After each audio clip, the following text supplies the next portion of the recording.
오늘 말씀의 제목은 겸손한 자를 높이시는 하나님이라는 제목으로 하나님의 말씀을 나누겠습니다. 겸손한 자를 높이시는 하나님입니다. 때로 삶 속에서 경험한 일이 영혼 깊숙이에 박혀서 교훈이 되는 그러한 일들도 있습니다. 저에게는 고3 때 그런 일이 있었는데요. 교실에서 친구와 함께 손을 맞잡고 이렇게 장난을 치다가 친구가 갑자기 장난 삼아서 제 손을 확 잡아당겼습니다. 그래서 손이 친구한테 확 끌려갔는데 손은 끌려가는데 목은 뒤로 이렇게 젖혀진 것이었습니다. 그런데 그 일이 있고 나서 얼마 후부터 이렇게 점점 팔이 저려오는 것이었습니다. 병원 가서 검사를 받았더니 목 디스크라는 판정을 받았습니다. 이렇게 그 뼈 사이에 신경이 끼어서 그래서 점점 팔도 저려오고 굉장히 아팠습니다. 한창 입시를 준비해야 되는 고3 때 병원에 치료받으러 다니면서 정말 어려움을 겪었습니다. 물리치료도 받고 또 한의원 가서 침도 맞고 그리고 평소에는 목을 이렇게 고정하려고 쭉 빼서 고정하려고 이렇게 플라스틱으로 된 뺐다 꼈다 하는 그런 기부스도 하고 그렇게 있었고 여름에 그거 하기 너무 덥고 힘들었습니다. 공부를 하려면 그걸 하고 있으니 눈을 이렇게 어떻게 내리깔아야 되니까 공부하기가 너무 힘들고 진짜 불편했습니다. 그러다가 그야말로 하나님의 은혜로 목 디스크가 나았는데요. 그 경험 이후에 성경에서 목이 뻣뻣한 백성, 목이 곧은 백성 이러한 구절이 나오면 희한하게 그때 일이 생각나면서 마음이 참 이렇게 뜨끔해지는 그러한 순간입니다. 친구가 장난삼아서 했던 그러한 것으로 목 디스크가 걸렸지만 어쩌면 교만하기 쉬운 저를 하나님께서 한번 꺾으심으로 저에게 늘 겸손한, 목이 뻣뻣한 것 불편하지 않냐, 겸손해야 된다, 그것을 정말 제 몸에 새겨주셨습니다. 우리는 예수님의 성품을 닮아가기 원하는 주님의 제자들입니다. 주님의 성품 한마디로 온유와 겸손입니다. 특별히 겸손에 대한 원어의 뜻은 높아짐의 반대이죠. 낮아짐을 뜻합니다. 심지어는 지위와 신분을 낮춘 비천에까지 이르는 그러한 단어입니다. 예수님은 하늘 보좌를 버리시고 이 땅에 내려오셨습니다. 극히 낮아지셨고 십자가에서 낮아짐의 절정을 이루셨습니다. 주님을 믿는 우리들은 당연히 주님처럼 겸손해야 합니다. 그런데 겸손은 참 어려운 문제입니다. 토마스 아베케이트라는 사람은 겸손을 실천하기 위해서 아침마다 13명의 거지의 발을 씻겨주었다고 합니다. 예수님께서 12명의 제자의 발을 씻겨주셨으니까 자기는 한 명 더 13명의 거지의 발을 아침마다 씻겨준다고 하기는 했는데 처음에 마음에 시작은 그러지 않았겠지만 점점 더 사람들의 눈을 의식해서 모습은 겸손인데 마음은 교만으로 가득 찬, 누가 나를 보지 않나, 그렇게 변질되었다고 합니다. 정말 겸손은 참 어렵습니다. 그러면 우리는 언제 어떻게 겸손해질 수 있을까요? 바로 내가 하나님 앞에 서 있다, 코람데오, 하나님 앞에 있다는 것을 제대로 깨달을 때 우리가 겸손해질 수가 있습니다. 모든 것을 아시고 모든 것을 다스리시는 만왕의 왕, 만주의 주 앞에 내가 설 때 내가 얼마나 보잘것없고 참으로 연약한 인간인가, 자신의 실존을 제대로 깨달으면 우리가 겸손할 수 있습니다. 누가 시키지 않아도 하나님 앞에 무릎 꿇고 경배하게 되어 있습니다. 진정으로 하나님을 경험한 사람, 코람데오를 경험한 사람은 자신을 낮출 수가 있는 것입니다. 또는 이렇게 자신은 낮추고요, 그 대신 옆에 형제 자매는 높여줍니다. 하나님께서 그 사람을 얼마나 존귀하게 여기시는가. 예수님께서 자신의 목숨을 맞바꿀 정도로 형제 자매들을, 내 곁에 있는 사람들, 주변 사람들을 위해서 죽으셨구나. 그것을 깨달으면 나는 낮추고 그분은 높일 수가 있는 것입니다. 그러면 또 언제 우리가 겸손해질 수 있을까요? 무엇을 많이 얻을 때보다 잃어버렸을 때 우리는 자연스럽게 겸손해질 수가 있습니다. 요즘 세상에서 돈으로 안 되는 것이 없다고 말할 정도의 그러한 돈의 위력이 대단한 세상에서 만일 돈이 없어지면, 내가 실제로 가난해지면 마음도 가난해집니다. 자연스럽게 겸손해질 수밖에 없습니다. 내가 의지하던 것이 없어지면 겸손해집니다. 권력도 그렇죠. 사람들이 나를 우러러 볼 때는 참 겸손하기 힘듭니다. 높은 위치에 있는데 겸손하다? 진짜인 사람이죠. 진짜 겸손한 사람이죠. 그러나 대부분 권력이 있고 명예가 있고 뭔가 갖고 있다고 생각하면 겸손해지기가 쉽지가 않습니다. 건강도 그렇죠. 건강도 잃어보면 나의 한계와 연약함을 알게 되고 저절로 겸손해집니다. 언젠가도 제가 말씀드렸는데 10년 전에 제가 암으로 투병할 때 항암 치료를 받고서 몸이 너무 힘들어서 집에 누워있을 때 너무 머릿속이 빙글빙글 도니까 방에서 거실에 나가는 것도 힘들더라고요. 그래서 엎드려서 이렇게 겨우겨우 나가고 그랬었는데 천정의 무늬만 바라보면서 정말 제 마음이 낮아지는 것을 경험했습니다. 내가 아무것도 아니구나. 정말 실제적으로 그걸 느꼈습니다. 건강에 자신도 없었고요. 항암제로 기억력도 감퇴하는 것 같고 자연스럽게 겸손해지더라고요. 그런데 그러한 경험이 그 당시에는 너무 큰 고난으로 여겨졌지만 지금 돌이켜보면 그러했기에 작은 것에도 감사할 수 있는 사람이 되었습니다. 내 방에서 내가 내 발로 걸어서 거실로 가는 것조차도 하나님이 붙들어 주시기에 내가 할 수 있는 거였구나. 그걸 느끼면서 아주 작은 것에도 감사할 수가 있었습니다. 우리는 성령의 9가지 열매를 알고 있습니다. 사랑과 희락과 화평과 오래 참음과 자비와 양성과 충성과 온유와 절제, 이 9가지 중에 왜 겸손이 빠졌을까요? 제가 그렇게 궁금한 적이 있었는데요. 성령께서 제 마음에 깨닫게 해주신 것은 그 모든 성령의 열매의 베이스는 겸손이다라고 말씀해 주셨습니다. 성령의 인도하심을 받고 내가 나 잘라서 내 마음대로 사는 것이 아니라 성령의 인도하심을 받고 철저히 겸손하게 성령을 따라서 살 때에 성령의 열매는 내가 맺으려고 하려고 내가 노력하는 것이 아니라 성령께서 맺혀주시는구나. 열매를 맺게 해주시는구나. 그것을 깨닫게 하셨습니다. 그러니 겸손이 너무나 중요합니다. 오늘 이러한 겸손에 대한 말씀 우리가 마음에 담고서 시편 75편을 볼 때에 75편은 아삽의 시로서 하나님의 절대 주권을 찬양하는 찬양시입니다. 이 시편을 통해서 오늘 우리에게 주시는 메시지 3가지를 함께 살펴보겠습니다. 첫째로 하나님은 의로우신 재판장이십니다. 하나님은 의로우신 재판장이십니다.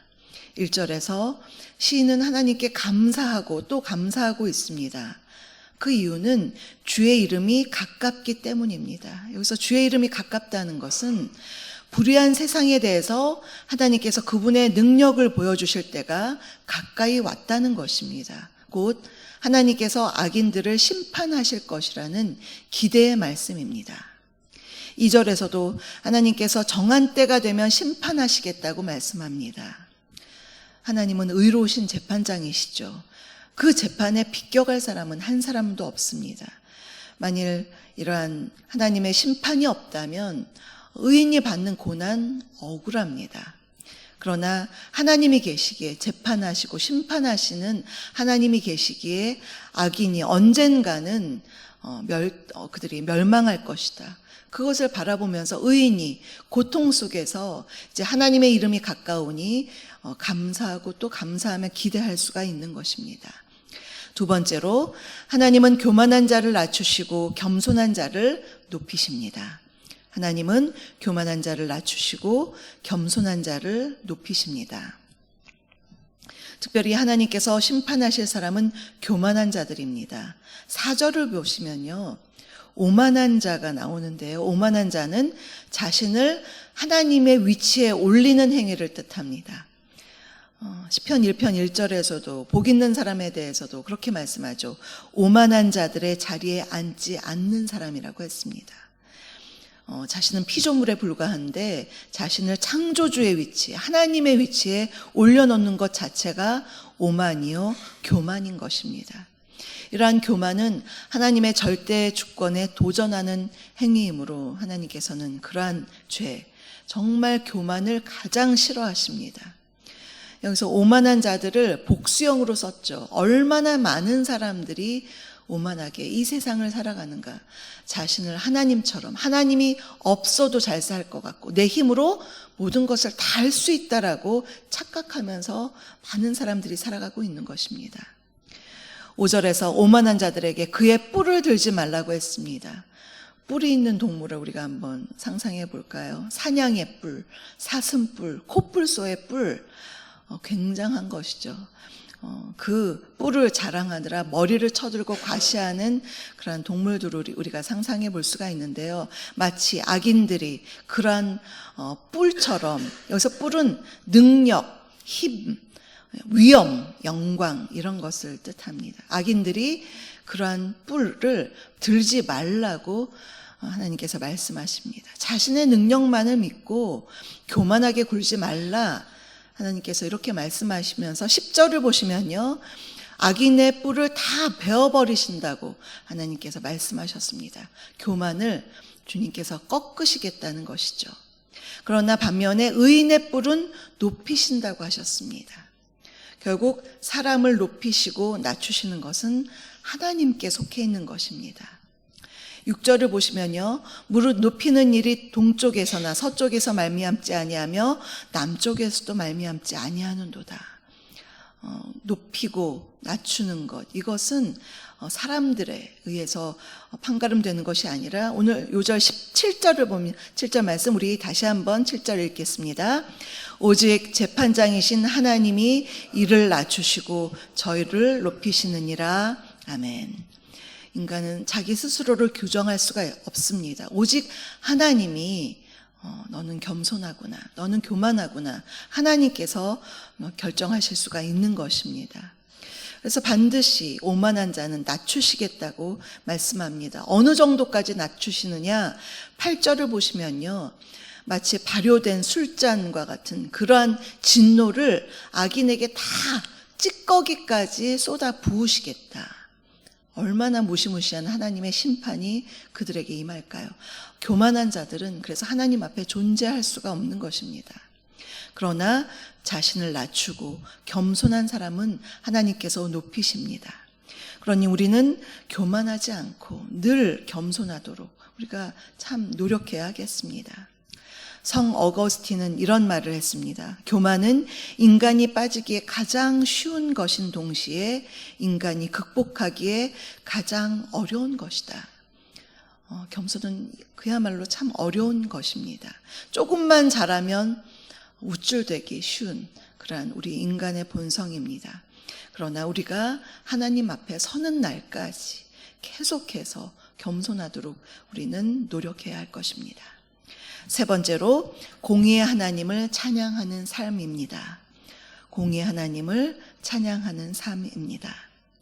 9절을 보시면 나는 야곱의 하나님을 영원히 선포하며 찬양하며 라고 되어 있습니다. 여기서 이스라엘의 하나님이라고 하지 않고 굳이 야곱의 하나님이라고 합니다. 야곱, 우리가 너무나 잘 아는 성경의 인물이죠. 허물 많았고 욕심 많고 자신의 이익을 위해서라면 수단과 방법을 가리지 않았던 그 극히 인간적인 인간의 대명사 야곱입니다. 그러나 그 야곱이 자신의 부족함을, 연약함을 깨달을 때 하나님께서 붙들어 주셨습니다. 그러니 야곱이 할 수 있는 것, 자신의 것은 하나도 없죠. 하나님께서 붙들어 주셨기에 모든 것을 할 수가 있었습니다. 그러니 하나님의 이름을 선포하고 찬양하는 것밖에 할 것이 없습니다. 여러분은 언제 찬양하시나요? 이렇게 예배 드릴 때도 우리가 찬양하지만 매 순간순간마다 우리가 찬양해야 합니다. 정말 모든 상황이 잘 풀리고 잘 되고 마음이 평안할 때 찬양하는 것 그것은 그냥 자연스러운 일입니다. 그러나 고난 속에서 찬양하고 싶은 기분이 안 들 때, 그러한 시련 속에서도 주님을 찬양해야 하는 이유는 하나님이 우리를 살펴보시고 우리를 구원하시며 늘 우리를 붙들고 계시기 때문에 우리가 주님을 찬양하는 것이고, 그 하나님께서 공의 가운데 우리를 높여주실 것을 믿고서 우리가 찬양하는 것입니다. 하박국 선지자 3장 17절 19절에서 귀한 고백을 했습니다. 비록 무화과 나무가 무성하지 못하며 포도나무에 열매가 없으며 감람나무에 소출이 없으며 밭에 먹을 것이 없으며 우리의 양이 없으며 외양간에 소가 없을지라도, 우리 통장에 잔액이 별로 없을지라도, 냉장고 열었는데 먹을 것이 좀 별로 없을지라도, 그 어떠한 상황 속에서도 하박국 3장 18절에서 나는 여호와로 말미암아 즐거워하며 나의 구원의 하나님으로 말미암아 기뻐하리로다. 주 여호와는 나의 힘이시라. 나의 발을 사슴과 같게 하사 나를 나의 높은 곳으로 다니게 하시리로다. 그 어떠한 어려움과 고난, 궁핍과 환난 속에서도 나를 나의 높은 곳으로 다니게 하실 주님을 신뢰하고 찬양하면서 오늘도 겸손하게 주님과 함께 동행하시며 승리하시는 저와 여러분, 우리 모두가 되시기를 주님의 이름으로 축복합니다. 오늘의 말씀을 생각하시면서 찬송가 424장을 함께 부르시겠습니다.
지금은 우리 주 예수 그리스도의 은혜와 아버지 하나님의 다함없는 사랑하심과 성령님의 내주, 교통, 충만케 하심이 교만한 자를 낮추시고 겸손한 자를 높이시는 하나님을 바라보며 늘 겸손하게 주님께 감사하고 찬양하며 믿음의 길을 계속해서 걸어나가기를 다짐하는 사랑하는 우리 성도님들 머리머리 위에와 그 가정과 일터 위에, 우리 주사랑교회 위에, 이 나라 이 민족 위에, 캄보디아 단기 선교팀 위에 지금부터 영원토록 함께하옵시기를 간절히 축원하옵나이다.